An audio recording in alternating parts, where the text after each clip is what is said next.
નગરપાલિકાની ચૂંટણીને લઈ ફોર્મ પરત ખેંચવાના અંતિમ દિવસે તમામ ઉમેદવારોને સુરક્ષિત રાખવા આપ દ્વારા માસ્ટર સ્ટ્રોક મારવામાં આવ્યો।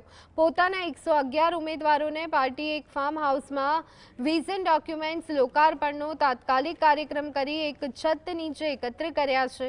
ફાર્મ હાઉસના એન્ટ્રી પોઈન્ટ પર કડક પૂછપરછ કરવામાં આવી।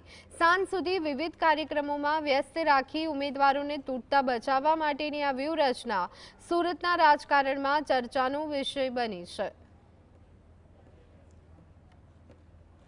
ધર્મેશ ભંડેરી આપણી જોડે ઉપસ્થિત છે, એમની જોડે વાત કરીશું। ધર્મેશભાઈ, બધાને એક જગ્યા પર રાખવામાં આવ્યા છે, કારણ શું?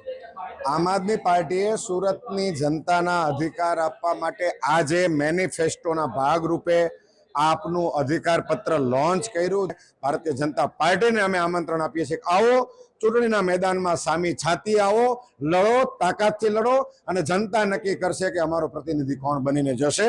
આવી કાયરતા બતાવીને હલકી રાજનીતિ ન કરો। ભારતીય જનતા પાર્ટી એમની હલકી નિમ્ન કક્ષાની રાજનીતિમાં ઉતરી ગઈ છે।